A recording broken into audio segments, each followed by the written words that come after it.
Okay, we allowed everybody to an extra minute to log in. Good afternoon, everyone. Thank you for joining us today for our webinar, Trends in COVID-19 Workforce Strategies. My name is Terry Ackerman. I lead the HR Technology and Human Capital Consulting team here at the Encompass Group. I'm a culture agent, and I feel that the most important part of my role is to enrich the lives of our employees and our clients. I'm joined here by one of my colleagues, Robert Rich, Human Capital Consultant with the Encompass Group. Robert brings over a decade of experience and expertise in human capital management. He holds multiple HR certifications, and he's passionate about helping business leaders reach their goals through effective coaching, management, and culture strategies. I'm also pleased to announce that we are joined by Heather George, VP of Human Resources with One Technologies, who we've been serving for 7 years as a client and partner. Heather has over 20 years of experience in human capital management and is passionate about company culture and employee engagement. I've worked with Heather for several years and I've seen that firsthand. It'll also be evident as she shares a success story with us today. This webinar has been approved for 1 professional development credit toward SHRM certifications. We'll be sending a follow-up email tomorrow on Friday, kind of a thank you note. In that email, we'll include the SHRM activity ID number. So you will not see that number in the presentation today, but it will be in the follow-up email.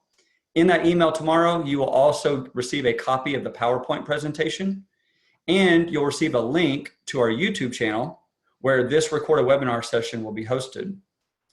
This is a Ring Central webinar and audio has been muted for all attendees. If you have a question, use the Q&A button at the bottom of the ribbon and your Ring Central application to submit any questions. We'll answer questions at the end of the presentation. If we don't get to your question, we'll reach out directly to you and make sure that your question is answered. Before we get started, I wanted to just give a brief overview of the Encompass Group. We were founded almost 2 decades ago as a human capital management company. We are the all-encompassing human capital management solution.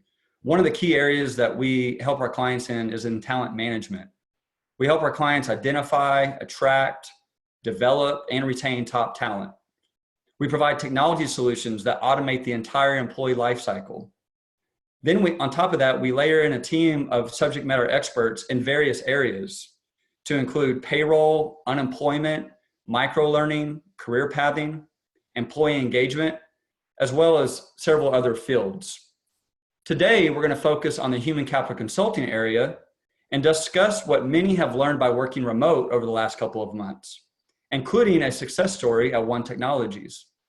We're also going to discuss things to consider as we bring people back to the office, and then we'll wrap up with some pointers on how to successfully manage your culture. We have several topics to cover today. Our intent is not to cover every detail of every area. Our goal today is to provide some good information and get you thinking about these items. These are the types of things that we can help you and your organization with. So please, if there's anything that resonates with you today, that you would like more information on, or that you need assistance from the Encompass Group, please reach out to your client experience manager. We're happy to help in any way possible. So Robert, why don't you start us off by discussing remote work philosophies? Hey, thank you. Hey, Terry, I appreciate it. Everybody, like Terry said, my name is Robert. I'm a human capital consultant here at Encompass. I know I've gotten the opportunity to work with quite a few of you in the past, and I'm excited to be presenting some content today. So what we're going to be talking about really is these workforce trends and kind of what our best guesses are, the way things are going to unfold based on the information that we already have. So when I was thinking about kind of how to put this webinar together, I started thinking about, what would be a good way to kick this off? And as I'm thinking about remote work, I almost kind of wanted to revisit my own mindset from about a year ago. Kind of the historical resistance to working remotely. I think there's always been this little bit of a push-pull between an employee's workforce that is clamoring for this ability to work remotely or work from home, and then leadership saying, yeah, I don't know if that's going to work. So again, rewinding to about a year ago, why was that? What were some of those reasons? And I think kind of maybe the first one was employees can't be fully trusted. If I can't see the work that you're doing every day, then you're probably not doing any work, right? And this can be true sometimes, right? There is certainly that employee here or there that is going to be spending the day watching television, is going to be spending the day on ESPN.com. But I think as evidenced by this kind of large scale remote work experiment that we've been kind of forced into, it's become obvious that that is not the vast majority of the workforce. And those employees who do take advantage can be identified and performance managed. So my kind of take on that piece, at least, has completely shifted. Another resistance to working from home is fraudulent time card concerns, especially when it comes to non-exempt employees. How do I know that you are first working all the hours that you're telling me that you're working? And then secondly, not working off the clock, right? So there's some compliance concerns there. How do we deal with that? Another one is that the physical space, I already have the physical space. I want to fill it up. Think about the old, endowment effect that you learned about in psychology, right? People more likely to try to retain an object that they already have rather than trying to acquire an object if they don't already own it. I think to myself, I've got a blue shirt in my closet that would I go out and buy it again? Absolutely not. But I would be very hard pressed to get rid of that blue shirt. And I think office space is kind of the same thing, right? Hey, we already have this. We're already paying for it. If we did want to get out of it, that's a whole process, and I don't want to deal with that. So let's just keep it filled up. That was another resistance to letting employees work remotely. There were those logistical IT concerns, security concerns. Hey, is my VPN going to work if people are remoting into it? Do we have enough infrastructures to support it? A positive thing there is we've already seen that's already been tackled because a lot of the workforce has transitioned now to working remotely. The old, hey, working remotely just doesn't work here. It doesn't fit our culture. It's not what we do. That was an older mindset.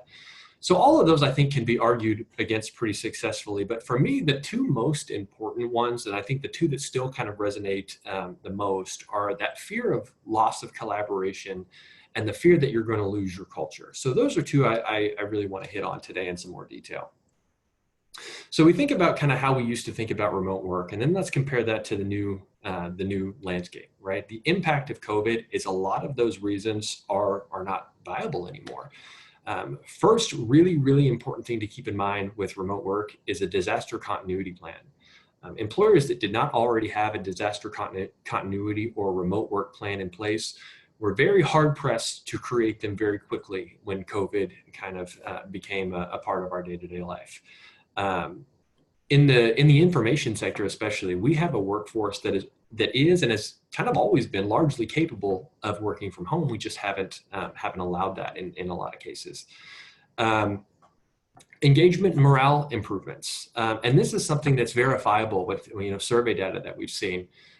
Employees, even with all the uncertainty going on with COVID-19 and all the kind of fear that we're seeing in the news, you look at employee surveys and employees are saying they're happy, their engagement's up, their morale is up. Well, why is that? I mean, there are some quality of life increases that come with moving to more of a remote or flexible workforce. I think of myself, for example, there are things now that I'm getting to do that I didn't realize that I was missing. I get to eat lunch with a 2-year-old every day, which I've come to look forward to every day. It's a big part of my day, and I really enjoy that. There's a lot of fulfillment I get. So those quality of life increases, I think a lot of the workforce is starting to see and really enjoy those. So increased engagement, quality of life increases. And another reason, at least the consideration for a long-term, more flexible work environment, is the necessity of adaptation. So what I mean by that is we've now got a large workforce that has had a taste of working remotely, a pretty significant taste. Most of us have been at home for at least a couple months, maybe 2-3 months. A lot of people are starting to get used to this. When we start trying to bring people back to the office, and there are a lot of differing philosophies on this, a lot of them make sense in a lot of different ways. So I'm not saying anything is right or anything is wrong, but trying to take an employee back into the workforce or back into the office rather, who's really prefers to work remotely, there's going to be a little bit of resistance there. And not right now. Our unemployment rate is pretty high. Folks are going to be probably staying where they're at for the foreseeable future. But when things start to pick back up, people are going to seek out that remote work opportunity again, or that flexible work arrangement opportunity again. And if it's not with you, it may be with one of your competitors. So it's just something to keep in mind. There's a potential for significant cost savings for going to a flexible work environment, reduced physical footprint. You may need less office space. You may see cost savings in work productivity, people more comfortable working from home, people doing more work from home, delivering more from home. So some cost savings can be attributed to this. And you can't really argue that working remotely has proven to be effective over the past couple of months. My opinion on working from home or working remotely personally has changed, seeing how things have unfolded in the past couple of months.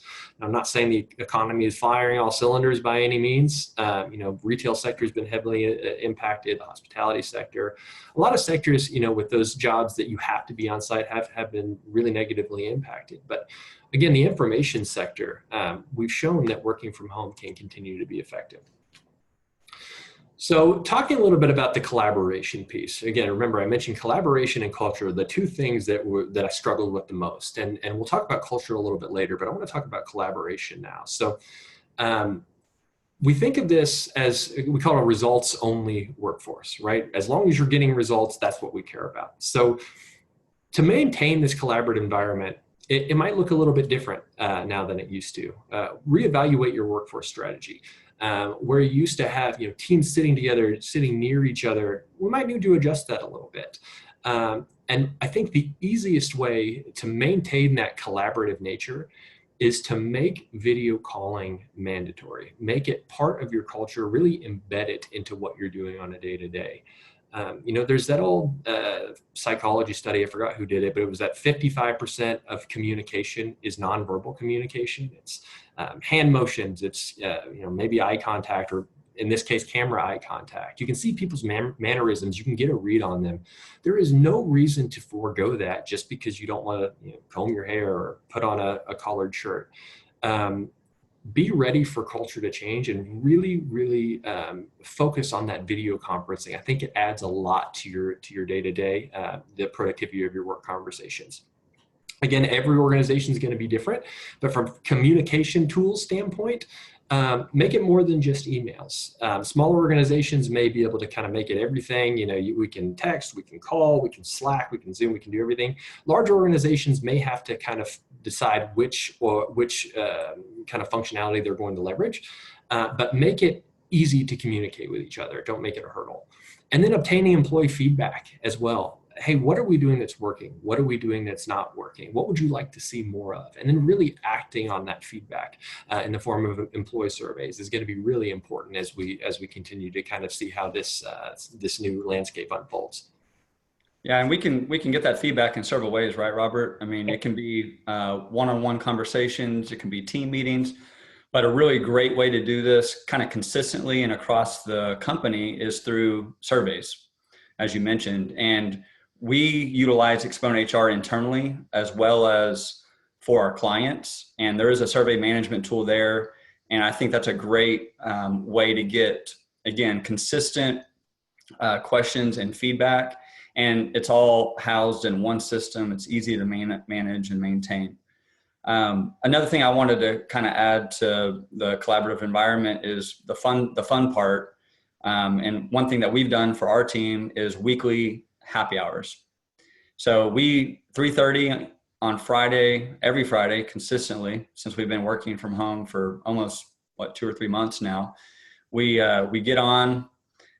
We typically bring our beverage of choice, and sometimes it lasts an hour, sometimes it lasts 2 hours. It just kind of depends. And sometimes there's very little work conversation, but oftentimes the first 30 minutes or so are we're talking about things as it relates to clients and projects and kind of wrapping up the week. And then it kind of turns into a social hour. We have a really good time with it. Definitely encourage you to consider the happy hours. I think a lot of companies are doing that these days. I kind of want to talk a little bit about the Encompass group and our culture. Robert discussed the results-oriented desire, and we are results-oriented, production-focused, but we have a level of accountability in our company. And how we would describe our culture is one with flexibility, with accountability. We do have flexibility. We don't require our employees to be at their seats from 8 a.m. to 5 p.m. every day. What we do allow is if you need to come or go early for something, you need to go pick up your kid, you have a routine that you want to follow. Maybe you want to bail out at lunch to go get your workout in, or you have a doctor's visit. We don't require PTO for any of those scenarios. As long as you're getting your work done and you're being productive, that's what we really focus on. But with that comes a level of accountability. So I kind of want to talk to you today about what we do at the Encompass group around accountability and what we've been doing for the last couple of months as we've been working remote. So one is increasing the one-on-one meetings. We do have scheduled one-on-ones, but and those can be scheduled and on the calendar, but there's also other opportunities. I call Robert almost daily, and we end up having a one-on-one. I call him and we talk about different things that are going on, and we hold each other accountable in that fashion. It allows us to really exchange feedback early and often. Another thing to consider is performance and having performance conversations. Sometimes that's good. Hopefully, for the most part, they're good conversations. But if there's an area where an employee is not exercising and meeting the goals that have been set forth as company goals and individual goals, which we measure in our performance management tool, or the company's vision, mission, and core values, then that needs to be addressed. And you can still do that in a remote work environment. It is important to document those conversations, whether you're in person or at home. Another thing that we've been doing is daily team stand-ups.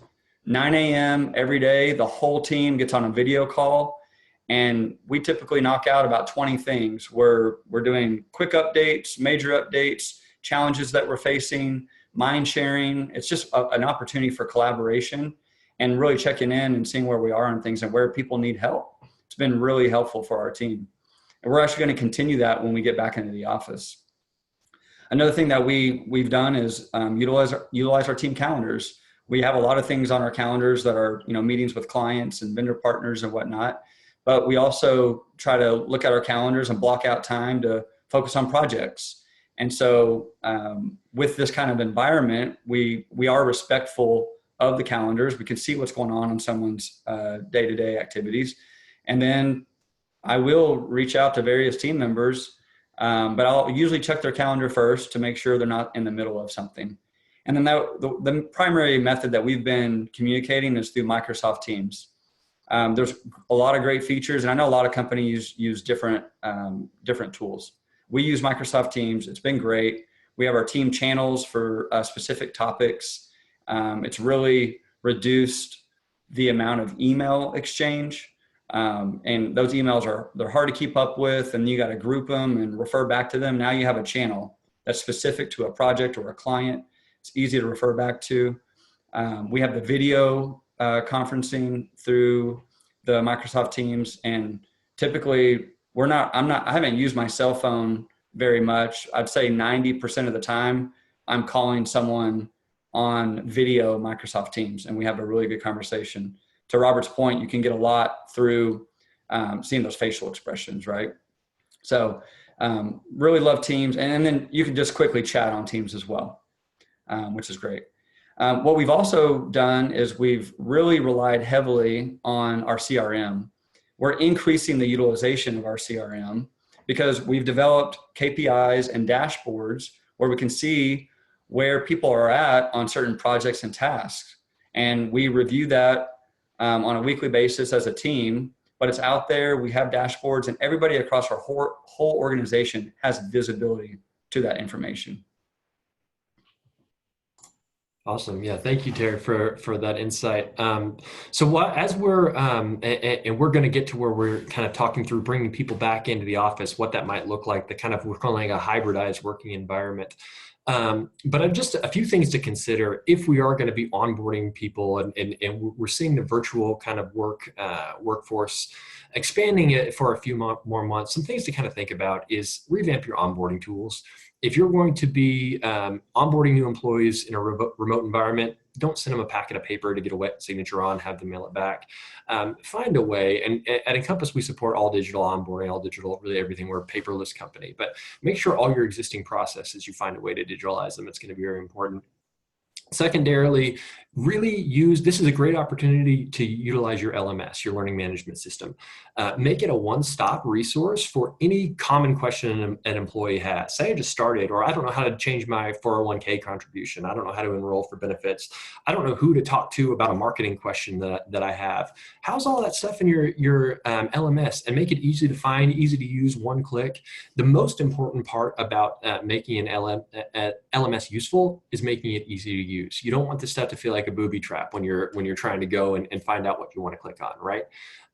Make it easy for employees to really contribute to their own ongoing learning without any obstacles. If it takes 3 clicks to get to something, and you can make it so it takes 1 click, let's make it 1 click. Makes sense.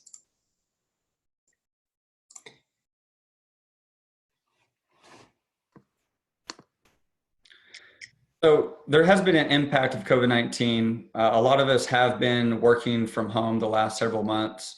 There was a video that Neil Milam, one of our co-founders and owners, sent out at the beginning of this thing, and it was a video by Matthew McConaughey, former Longhorn, and he said he was pretty much kind of bringing everybody together and banding together, and he said, "Hey, let's take lemonades and let's take lemons and turn them into lemonade.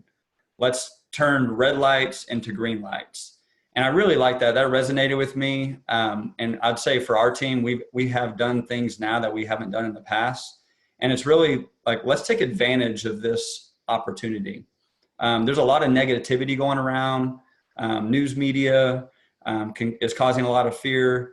And so let's be positive. Let's figure out a better way of doing things. And so a lot of companies have implemented successful changes as a result of this, as we've been working from home the last couple of months.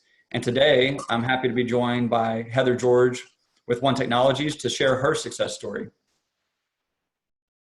Great. Thanks, Terry. So I'm happy today to join the webinar to share a few wins that we experienced that either you can relate to, or you can maybe try a few practices that we have gained from. And so we are a company that have had reservations for years about formalizing a work from home option for our employees. We've allowed it, but we've never really endorsed it. So being a tech company based in Dallas, you would think we'd be the prime employer to provide this type of opportunity. However, the concerns that came to play was that we were fearful of our loss of culture, and that was fed by collaboration. So between Robert's prior mentioning of this is a very common thing I think many of us feel as an employer, just to be weary of if we were to switch to a more work from home option. So over the past month and a half or so, I've shared with Terry ongoing how much I've been shocked by our team pulling together at One Technologies and realizing that we actually can achieve business continuity 100%. So I thought I would share a few things that we did after the shelter in place went into effect. It was just about 2 weeks after that we stopped and decided, you know what, we should probably see if we think the team truly feels like they're doing okay, or are we just getting that pulse that they're telling us that, and it's not the case. So what we did is we administered a pulse survey, and we had it bucketed under 3 categories. We really wanted to focus on first, communication. How was that going for everyone? In addition to their general support by their management team, and that all then affects productivity at the end of the day. So what we found is that we had a decent baseline participation, so we hit 70% from the team. And most importantly for me, I love that I had representation from every department. So we were gathering information from all walks of life, their particulars that they need within their specialty of their department, and that we truly were understanding what they liked and did not like. So when we looked at communication, obviously, because this is the start of everything, we found that yes, over 90% of our team felt that our company had provided timely, but also helpful information during such a unique and uncertain time period. And then I think the best part to this, though, is the glue, which is immediate teams within the company. We're doing a really good job staying in touch, and they are keeping together overall daily to really keep the communication fluid. So if we move on to the next category, which was management. Management is always important. They help the daily experience of any employee. And so our management team really stepped up, I have to say. They helped to show their general support for their employees, that everything was changing daily to a certain extent. We were adapting as we could, and we were trying to find that new work-life balance. So it really showed that our employees felt that from their management team. In addition to managers taking the first step in addressing that this is going to change how we work in general. This is going to change how we work as a team. This is going to change how you have your output happen. So I think just acknowledging that gave some relief to employees, like, okay, my manager gets it, and I'm still trying to figure it out as well. And then I think that last piece of it was just refreshing to find that for sure our leadership team was seen as being very well-rounded, and they cared about the general well-being of our employees first and the business health second. So I think that stuck throughout the whole theme that we've been encompassing right now as a work from home team. So lastly, if we look at productivity, which I think most employers would expect, is going to drop a little bit. This is different. We're all going to figure it out. And so we, though, felt things seem pretty good. I just want to make sure that that is truly how our employees feel. And so we actually found out again that over 90% felt, yep, our productivity has retained from if I were in the office. And so it started with either new or the standard technical support they needed, they continued to get on a daily basis. They had the video conference abilities that they needed. So we leveraged Zoom and Slack heavily in OT at One Technologies. And they were proving to be well equipped to make meetings happen and happen daily. And then as far as the productivity, they felt that in general, they were being as productive as they were in the office. I will note, as I'm sure many of you on the call, we have children, we have pets, they do not stay quiet. And so I think became the new wallpaper in many of our meetings where it was okay and we just went with it. So what I want to share today is that basically our main takeaway was, wow, we really achieved business continuity that we had no idea could really be achieved. And we quite honestly didn't get a dry run. And lastly, it was a matter of, okay, so we have a good start, but we know we have some opportunities that we need to work on. So I thought I would run through now the 6 main opportunities that surfaced from our first pulse survey. And the first one was communication. Like I mentioned earlier, we have that demand that is really how employees need to know what's going on. It needs to be timely, it needs to be informative, and in the right format. And so we had multiple channels going on. Sometimes it was almost overwhelming for some, me in particular. But basically what our team said is, okay, let's stop and just use email as the primary communication channel that you're going to let us know what's going on either as a company or how we're tackling the COVID-19 impact. And then secondary would be our Slack channel that we have created a universal team Slack channel that anyone can go see what's going on. So we would just replicate what we shared in email to the Slack, and that way we would be covered. And then right behind that was, the frequency of updates. When we started the work from home, we were rather rampant, I would say, with our communication, but it was needed. And then we were at a point where it was the team telling us, it's great when you do that, but let's just do it as needed and then weekly if appropriate. So that way it doesn't drown out the importance of the communication we're sending to our team. And then it moves into this new work from home setup. So we have many that do not have an office at their home set up because they didn't need one till now. So they're either claiming real estate on the couch, they're taking over a hallway, claiming a new bedroom like I'm in my house. And so we don't have it properly set up. So we now know that we have to work on solutions for their office. So we have to look at ergonomic situations that are probably not happening today that long-term would be a problem for us as an employer. And then also, I think the biggest one is headsets. The amount of Zoom, Slack, or team meetings you're having, communication can be really hard to hear if you don't have the proper equipment. So we're either going to provide earbuds or headsets. So the fourth item that we looked at was the team more or less shared, my days are becoming longer. They start earlier, they end later.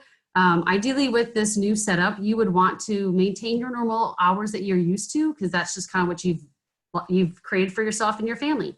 So what we decided is that we need to really carve out time that the team generally understands where they have morning meetings that don't start before 9 and they don't have afternoon meetings that don't end or start after 5 o'clock as well.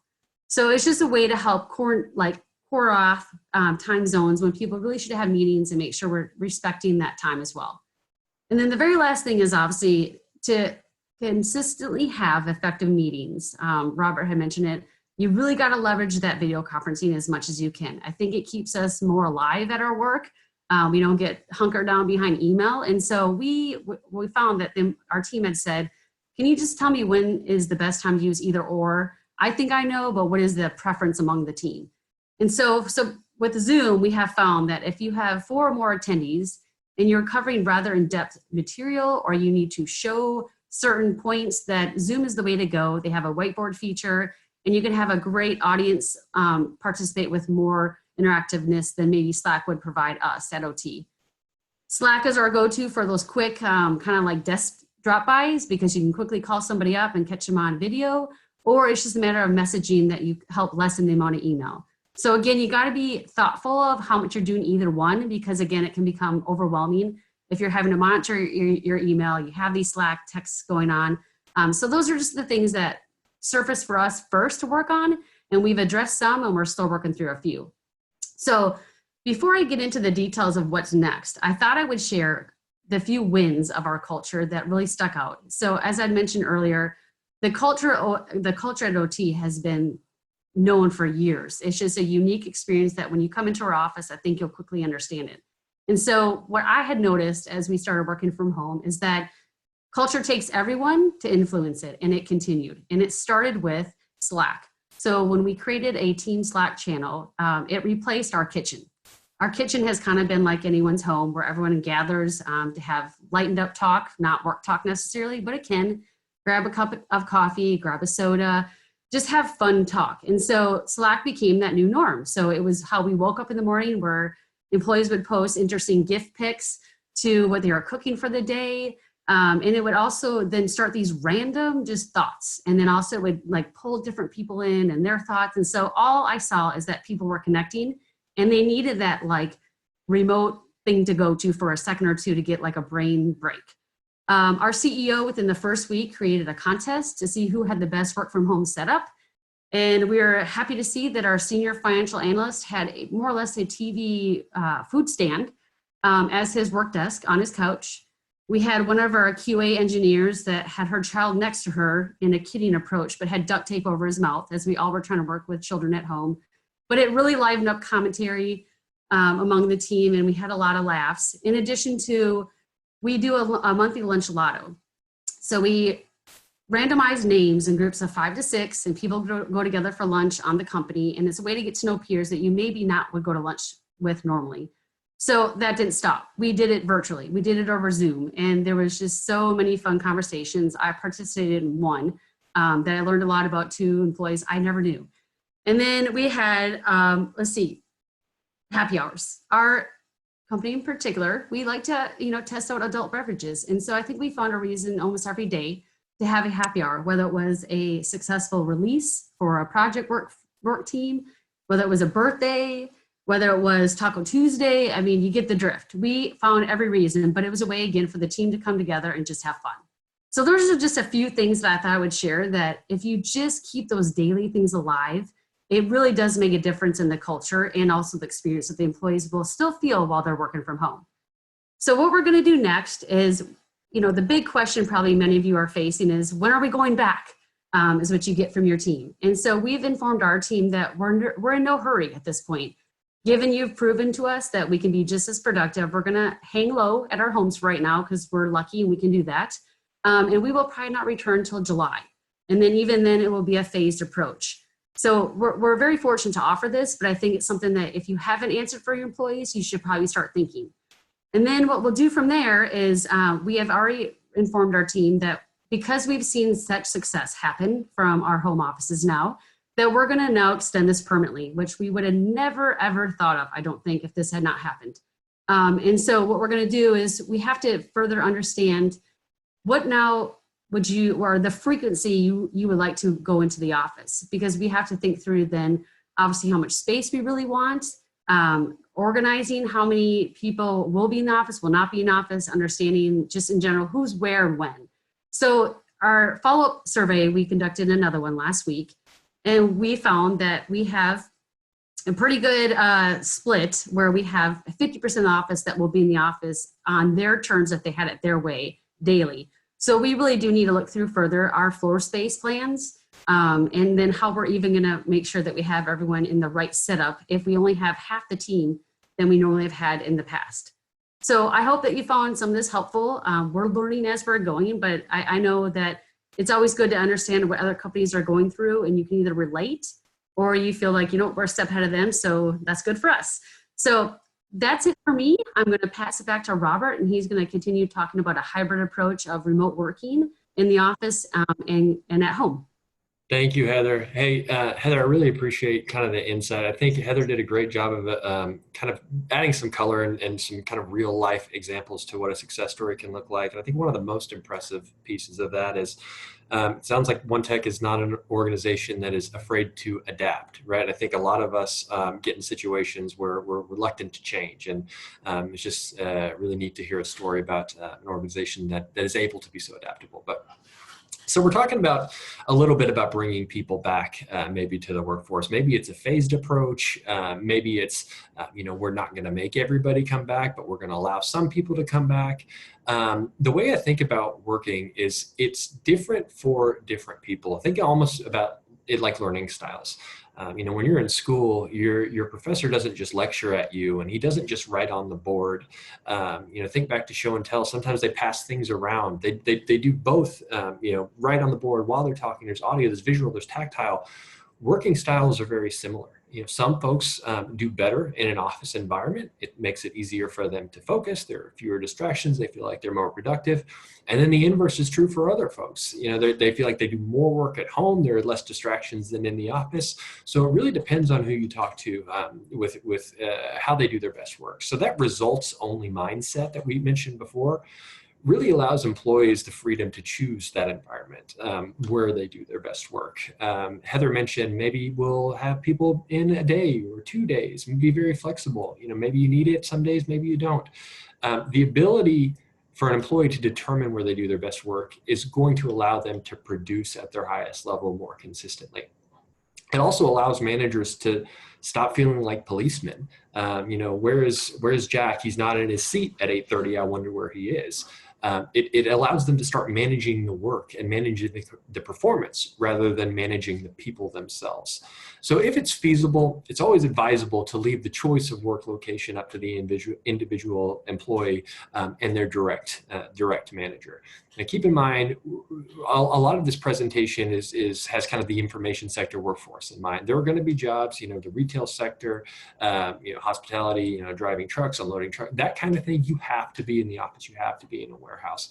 And so we'll talk about maybe the reintroduction into the office piece there. So this is the post-COVID office reintroduction. And I want to touch on this. Again, everybody has a different philosophy on when to bring people back, if to bring people back, how to bring people back. But I wanted to provide some ideas and some context here so you could really start thinking about what your plan and process is going to look like. So the first thing I've got in bold here is important to remember that reopening does not mean that we're returning back to normal, even though we really want it to. We're going to have employees when we open the doors back up that are happy to see each other, want to go up and give each other a hug. That's not going to be okay now, or probably for a very long time. So as leaders, we've got to make sure that we're monitoring that kind of behavior. It's going to be important to develop and communicate some policies around the physical distancing requirements, 6 feet or more, masks in the workplace. EEOC has issued guidance that employers can require their workforce to wear masks. Whether you're going to require it or you're going to encourage it, that's going to be a decision that you need to make. We'll talk about the ability to take employees' temperatures upon showing up for their shifts. It's going to be important to come up with a protocol around if someone does test positive for COVID in your workspace. What is your contract tracing protocol going to look like? How are you going to isolate the people that they've worked with recently? How are you going to determine who those people are, et cetera? Your sanitation and disinfection measures are going to need to be revamped. If you don't currently outsource that, this might be the time to do it. And then think about business travel and those expectations. What is that going to look like going forward? So just a couple of thoughts. These recommendations are from either the CDC or the American Industrial Hygiene Association. Some tips to consider as you're starting this kind of reopening process. Prior to opening, be sure that you have preferably professionally had your office area completely deep cleaned and sanitized. Office has probably been sitting there dormant for a couple of months. All kinds of nasty stuff is potentially grown in there. So let's be sure that we're getting that out before we're bringing people back in. Facilities considerations. If you can pump in additional airflow through your HVAC systems. If there's an opportunity, you live in a climate where it's nice outside, you can open more doors. At Encompass, we've got a big garage door in one of our rooms, so we may consider opening that. Think about your office space configurations. Do you want to checkerboard people's desks? You know, one person and then another 2 desks down where you used to have them a lot closer. If you have a receptionist, maybe you remove that position entirely or put them on some admin work and have a video screen in your front. Just limiting the amount of contact people have is going to be very important. It seems common sense, but I want to mention it. Monitor your workforce for symptoms and do not allow symptomatic employees in the workplace or to remain at the workplace. This is going to be a lot different than it was in September or October, where my neighbor's coughing a few times and I'm like, hey man, are you okay? Do you need to go home? It's not going to be that kind of loose anymore. It's going to be coughing, sneezing, anything kind of continuous. That person needs to be sent home and needs to be sent home immediately. And they should not be allowed back into the work site until they're released by a medical provider. You may take employees' temperature upon showing up for work. Here in Texas, the kind of fever threshold is 100 degrees. Anybody at that 100-degree mark or above should be sent home immediately. Important to note, though, you don't have to document these temperatures that you're taking. And we would recommend that you don't. You don't want to be creating any kind of medical file. If you are documenting that someone had a fever and you sent them home, be sure you're documenting that in a place separate from their personnel file to avoid creating a medical file within the personnel file. Again, develop those procedures for if someone does test positive for COVID. We're recommending a phased approach for people to return to the office. Not, hey, we're open Monday, everybody show up, we're going to get back to normal. Take it slow and in phases, and we'll talk about that a little bit. And keep in mind, really importantly, that remote work still, while it's not mandated, is still recommended by both the CDC and the governor's office here in Texas as the best course of action if that is available to your employees. So the post-COVID office reintroduction, we'll call this phase 1. So this is from the White House guidelines for opening up America again. It's a phased approach based on kind of current levels of transmission and healthcare capacity at state and local levels as part of resuming kind of normal business operations. These decisions need to be made based on both the level of disease in your community and your readiness as an employer to protect the health and safety of your employees. So for phase 1, maybe we call this the soft opening phase. We begin with a very small number of employees that are essential to the business operating with appropriate physical distancing measures. We want to close off any kitchens, break rooms, any of those areas where people tend to congregate regularly to encourage the physical distancing. Employees that might need special accommodations, maybe employees who are pregnant, older in age, consider making special accommodations for those who are high risk of becoming ill and work with them individually should they bring that to your attention. Continue to prohibit business travel at this point. We shouldn't be doing any business travel during phase 1 of the reopening phase. And again, if remote work is still available during phase 1, that should continue to be encouraged. So after we get through phase 1, assuming that we don't see a spike and nobody in the office has become infected with the virus, we can then enter phase 2. So phase 2 would look a little bit different. So we had maybe soft opening in phase 1. We're going to call phase 2, maybe that's opening phase. Most of the office is available. We've opened up the kitchen. We have opened up the break room, but we're still encouraging those physical distancing measures. Consider shift staggering. If you've got a lot of people in the office, you've got a larger office, maybe you have A days and B days where half the workforce comes in on day A and then they work from home on day B and vice versa. Business travel should still be kind of discouraged, utilized if necessary, but it's acceptable in phase 2. Just probably don't use it all the time, right? And again, in phase 2, remote work is still encouraged if it's possible. After phase 2, we enter phase 3, full office available for use. Any prior restrictions are lifted, business travel is acceptable. And during phase 3, businesses are going to need to decide, which pieces of their flexible work arrangements to keep in place and which ones to retract for the long term. And it's going to certainly look different for everybody, and there are going to be a lot of things to consider when making these decisions. Yeah, I just kind of wanted to reiterate the point that Robert just made. I mean, every company is going to look different. You're based on your industry, your culture, your space. Here at the Encompass Group, we're actually returning to the office in a couple of weeks. We have very stringent safety precautions and measures that are in place. Another good thing is we have a very open work environment, and we have a large work environment. So it equates to about 1 employee per 500 square feet. So not a lot of offices have that luxury. So based on that, that was another thing that we considered. So again, Heather mentioned it, Robert mentioned it. There is no right or wrong way. Today, we're just talking about kind of different options and how to go about those processes based on your company and what you want to do. Perfect. Thank you, Terry. I appreciate it. Okay, so let me talk a little bit about OSHA. Here at Encompass, we've got quite a few questions from clients around OSHA and, hey, would an employee potentially have an OSHA claim if they came back to work and they got sick? So OSHA, for our kind of non-HR people, I guess, on the phone, is the Occupational Safety and Health Act of 1970. And there's a clause in OSHA, Section 5A1. Each employer, really, it states that you've got to provide a workplace that's free of hazards that can lead to death or serious harm.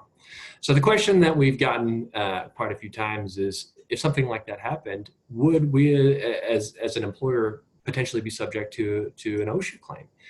And the answer to that, I reached out to quite a few people in the legal realm, and the consistent response is, we don't really know yet. It hasn't happened. So what we can do is ensure that we're prepared and setting ourselves up in the best possible way to have a defense against something like this if it were to come forward. So things that we can do to prepare: communicate openly and really transparently around what you're doing as an employer to mitigate the spread of COVID. Like Terry said, we are planning to return to the office here in a couple of weeks, but we've already seen in the office, we've seen some of the signage that's been posted. We've seen the sanitation stations. We've been communicated about the stools being separated further, desk arrangements being changed. So as an employer, we're doing a lot to let everybody know, hey, these are some of the mitigation measures that we're taking to help you to keep you safe as employees. OSHA has enacted some guidance called the 10 steps guidance. I'll share on the next slide. If you can post that in your office, posting it is only going to help you. It's not going to hurt you. It's going to show employees that, hey, we're taking this seriously and we take your health very seriously. There's also a document available on OSHA's website called Guidance on Preparing Workplaces for COVID-19. It's a packet document. I'll provide the link. You can read over that. A lot of really good insight. But I think really importantly is, don't be lulled into a false sense of security if nobody in your office is sick. Remember, this virus is nasty. Sometimes people are asymptomatic. Just because you don't have an environment where people are coughing on each other doesn't mean we should be getting close and hugging and shaking hands again. Just remember as a leader to kind of keep that in mind. And if you see people getting close, maybe gently remind them, hey, we're still in the midst of this. So here's that 10 steps guidance document I was mentioning, available on the OSHA website. Don't have to read this to you, but this is something, a lot of great guidance. Just print this out, post it in a few places in your office to show your employees, hey, this is what we're doing to protect you. We're taking this seriously and we want you to know it. So anything that you can do in terms of posting signage or communicating how you're helping or how you're trying to prevent COVID is going to be helpful. Talked about questions that we've gotten from clients. Some more questions we've gotten are a lot around the FCRA and returning to work and how those are going to kind of play together. So important things to remember is, at this point, we're all familiar with the expanded paid sick leave. We're all familiar with the expanded FMLA. Just because people are back in the office now and maybe we're out of those shelter-in-place orders for the most part, doesn't mean the eligibility for those leaves disappear. These are still in place through the end of the year. So if you've got someone, with a child that their place of care is still closed down, can't work, they may still be eligible for that leave. So just keep that in mind. Employees in counties who may still be under a shelter-in-place law, even though the county that your business office is not, may be eligible for that leave as well. So keep that in mind. And one question that we've got multiple times is, hey, I heard from an employee, we're opening in a couple weeks. They've said they're afraid to return to the office and they're not going to return because they're afraid they're going to catch COVID. Do I have an obligation as an employer to allow them to continue to work from home or not make them come to the office? Or are they eligible for any of these FFCRA leaves? And the answer to that, you look at these FFCRA leaves, which we've done a webinar on in the past, and there are 6 very clear criteria that someone may be eligible for this leave. Fear in itself is not one of those criteria. So just because someone is afraid to come back to the office doesn't mean, they're eligible for any kind of paid leave. They're eligible for any, expanded leave under the FFCRA. So keep that in mind. Fear in itself is not a reason to have to make an accommodation. Now, if they've got another reason, maybe a medical history or something like that, or a child that they've got to take care of, those may fall under, but just fear does not. So keep that in mind. But that being said, consider being compassionate. If someone is not ready to return, consider maybe implementing some temporary alternative leave policies for employees that don't qualify for that FFCRA. You might consider making these leave policies expire in September or end of the year or something like that. If you're mandating leave for an employee, say this employee has been exposed, but they're not exhibiting symptoms and you don't want them in the workplace because you want to be sure that you're keeping the rest of your employees safe. Say they're out of PTO and they're out of sick time. Maybe consider paying them at halftime because you're mandating that they not come into the office. Maybe consider paying them at 75%. You can get creative, just be consistent on whatever you decide. And again, everybody's different. Handle each situation individually, but with sympathy, compassion, and consistency. If you're a client of Encompass, your client experience managers are happy to have these conversations with you. We can certainly get on the phone and kind of talk through some ideas and come up with an approach that best suits your organization. So with the last little bit of time that we have, I know I've promised to talk about culture a little bit, and this to me is something I'm very, very passionate about, and I want to talk through what this might look like during and after COVID-19. And I think the best way to kind of set this up is to talk about how I kind of think about culture and what culture is defined as for me. So you hear the word a lot, but sometimes it's really hard to get your teeth into it and understand what culture really is. So the best way that I've come across kind of understanding this was presented by a guy named Roger Connors in a book called The Oz Principle. I think this is a fantastic way to understand what culture really means, both in the workplace and kind of at home. So I'll go through the model really quickly, and then I'll show you an example of the model. So at the top of the pyramid, this is called the results pyramid, are the results, right? These are the results that you're getting, the work results, the results at home from conversations. End result is at the top of the pyramid. What causes results or what leads to results are the actions that you take, right? Kind of common sense. Actions that are taken are based on the beliefs that someone holds, which leads them to take an action, which in turn gets a result. But at the bottom of the pyramid is experiences. So experiences create beliefs, which lead to actions, which create results. So when we're not getting the result we need, what typically we do, as leaders in a company is we go to the next level, right? The actions. We tell people to change their actions. And this usually works, right? So we keep doing it, and it usually works until it stops working. So we call this the action trap, right? We're not getting to what the culture of the organization, changing the beliefs of the employees. We're just staying at the top part of the pyramid. Where culture lives in an organization is the bottom 3, the experiences that we're creating for people as leaders, the beliefs that they're holding as a result of the experiences that we're creating, and then those are leading to the actions that people are taking. So I'm going to tell you a quick story. I think this is, it's a personal story, but it really illustrates this point. So about a year ago, I am come home from work at about 5 o'clock. My wife is not home yet. She hadn't told me she's going to be late. We've got an 8-month-old or 9-month-old at the time. I feed him, I bathe him, I get in bed. And of course, when she shows up at 7 late for work, I'm a little bit huffy puffy. And I say, hey, why didn't you tell me you're going to be late? That would have been helpful to know, right? That's the result I wanted. I wanted a notification. And she said, hey, sorry, I didn't tell you. It won't happen again, right? So fast forward a few weeks. Same thing happens. I'm at home. I'm getting my child ready for bed. I pick him up. I'm feeding him. I'm doing the bath thing. She shows up again. Oh, sorry. We get into another kind of huffy puffy because she hasn't changed the action. And then for some reason, I started thinking about this book and it really clicked. And so we had the conversation. I did ask her, I say, hey, what is it that you think is going to happen if you call and tell me that, you're going to be late? And she said, well, In the past, when I've called and told you I'm going to be late, you've asked a bunch of questions, you sigh hard, you're like, oh gosh, now I'm going to have to bathe, I'm going to have to feed by myself. And it's like, sometimes it's just not worth the conversation. So in my head, I'm thinking, well, the experience that I created for you was that if you call me and tell me you're going to be late, it's not pleasant for you. So you're going to avoid calling me. So once I realized that and I changed that experience and I committed to her, hey, that's not going to happen anymore. It's now a year later, that has never happened again, because what we did, instead of getting stuck in that action trap, we went to the bottom of the pyramid. I changed the experiences that she was having. So it's the same at work with our people. Leaders create experiences that lead to beliefs that are going to lead to actions and results. So when we're considering managing our culture with a hybrid workforce, we need to be creating experiences that are promoting the culture that we wish to promote. Culture is going to continue to live through the stories that our employees tell, and that's when leaders aren't looking. It's going to be really important to make sure that we're creating those positive experiences for them. Any disruption, we need to be navigating through with compassion. I think it's super important to emphasize exchanging open and honest feedback. If you're in an environment and a culture where employees aren't comfortable being open with you, then they're not going to be open with you. And I always say, if people can't talk to you, they're going to talk about you. And that is going to become your culture. So that is something that's entirely avoidable. As I said, culture is huge here at Encompass Group. I'm really passionate about it. I really love doing kind of culture assessments for other organizations. And I know Terry's super passionate about it as well. So I'm going to let him say a few words about culture in general as well. Yeah, a great job, Robert, on the covering the culture. I just wanted to add a couple more things around the culture at the Encompass Group, just some examples. One thing that we do is we like to recognize efforts. We like to celebrate the wins.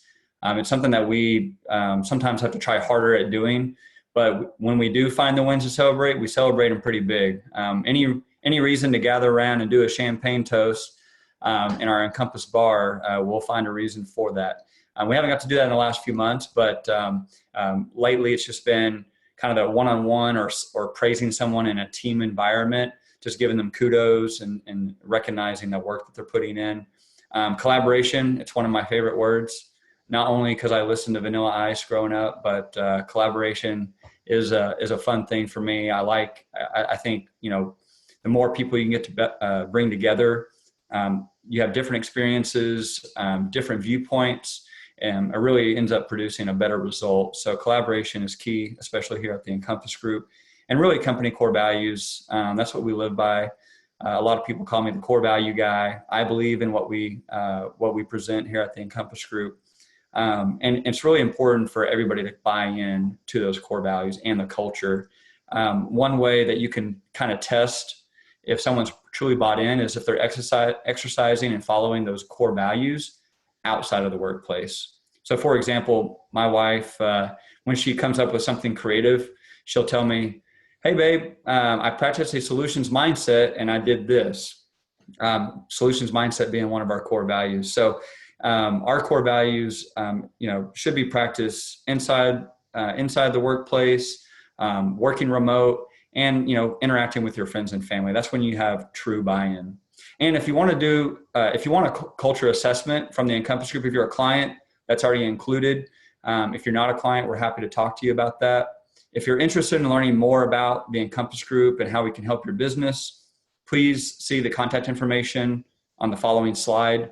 We'll also include that contact information in the follow-up email that we'll be sending tomorrow. Please keep in mind that email that we're sending tomorrow will include the SHRM activity ID number, a copy of the PowerPoint presentation, and a link to our YouTube site where this recorded webinar session will be hosted. So that will be available for you. We're coming up right at 3 o'clock Central. We didn't have time for Q&A today, but we did receive your questions. And if you submit a question, we will reach out to you directly. We really appreciate everybody's time today. We covered a lot of content. Like I said before, if any of this resonates with you or if you need help in those areas, please reach out and contact us. We're happy to help you. Thanks, everybody. Hope you have a great day.